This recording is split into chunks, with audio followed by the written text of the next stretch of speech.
15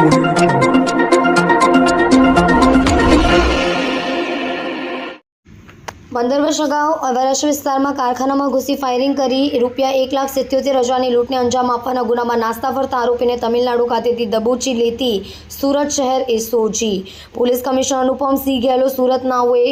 ગુજરાત રાજ્યના અને અન્ય રાજ્યમાં નોંધાયેલ ગુનાઓમાં નાસ્તા ફરતા આરોપીઓને પકડી પાડવા માટે સૂચના આપી હોય તે દરમિયાન ASI જલુભાઈ Maganbhai, head constable Ramjibhai મોહનભાઈને મળેલ બાતમીને આધારે વરાછા પોલીસ સ્ટેશન ગુના રજિસ્ટર 228/2011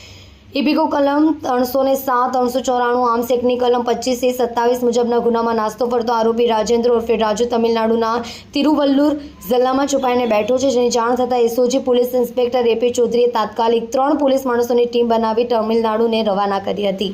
જે બાદ એસઓજી ટીમને સ્થાનિક પોલીસની મદદ મેળવી આરોપી રાજેન્દ્ર ઉર્ફે રાજુ દંડપાણી ડાકુઆ રહેવાસી ગુમ્મીડી પુંડી, જિલ્લો તિરુવલ્લમ,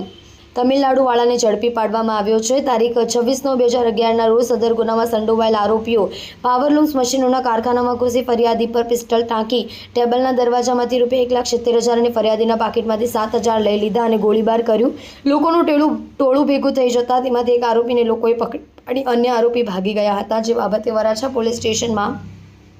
ગુનો રજીસ્ટર કરવામાં આવ્યો છે.